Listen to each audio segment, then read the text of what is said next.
திமுக ஒரு உருட்டு ஒன்று உருட்டுறாங்க. என்னன்னா, நாங்கள்லாம் சட்டமன்றத்தோட மாண்பை, சபையினோட மாண்பை குறைக்கிற மாதிரி நாங்களாம் நடந்துக்கவே மாட்டோங்க. நாங்கள் அவ்வளோ நல்ல பசங்க அப்படின்னு ஒரு உருட்டு உருட்டுனாங்க பாரு. ஆடா பாவீங்களா, இது எப்படி தெரியுமா இருக்கு? முழு பூசணக்காயும் சோத்துக்குள்ளே போட்டு மூடன மாதிரி இருக்குது. 2017 அம்மையார் ஜெயலலிதா இறந்ததுக்கு அப்புறமா எடப்பாடி பழனிசாமி ஆட்சிக்கு வர்றாரு, முதலமைச்சராக வர்றாரு. அப்போ இருந்த தனபால் இவங்க கொஞ்ச நஞ்சு நாளையிலப்பா சாமிங்களா அமளியில் ஈடுபட்டு, எதிர்கட்சியினர் மொத்தமாக அமளியில் ஈடுபட்டு அங்கே இருக்கிற பேப்பர் சேரெல்லாம் உடச்சி தூள் பண்ணி பேப்பர்லாம் கிழிச்சு போட்டு, அது மட்டும் இல்லாமல் சபாநாயகரோட சேரில் போயிட்டு கே செல்வமும் ரங்கராஜனும் சேர்ந்துன்னு சபாயினோட சேர்லேயே போய் சபையினோட மாண்பை கெடுக்கிற வகையில் 2 பேரும் போட்டுன்னு உட்காந்தாங்க. அந்த அந்த கேடு கெட்ட வேலையெல்லாம் திமுக அவங்க அதாவது எடப்பாடி பழனிசாமி ஆட்சியில் எதிர்கட்சியாக இருந்தபோது பண்ணாங்க.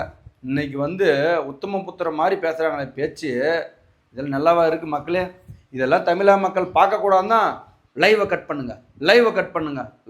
பண்ணுங்கன்னு திமுக சேர்ந்த உதயநிதி தான் இப்போ கட் பண்ண சொல்கிறார். எதுக்குன்னா, நாம் என்னென்ன வேலையெல்லாம் பண்ணுறோமோ அது ரீல்ஸ் தான் போகுது. இங்கே பேச தெரியாமல் திணறது மட்டுமல்லாமல் ஏற்கனவே சும்மா கொஞ்ச நேரம் வர்றது, அதாவது வேலை செய்கிறதே கொஞ்சம் கம்மி, சட்டமன்றத்துக்கு வர்றதே கம்மி, வந்த உடனே இது நாங்கள் முடிஞ்சிடுச்சுன்னு சொல்லிட்டு கிளம்பிடுவார் இவர் வேறு.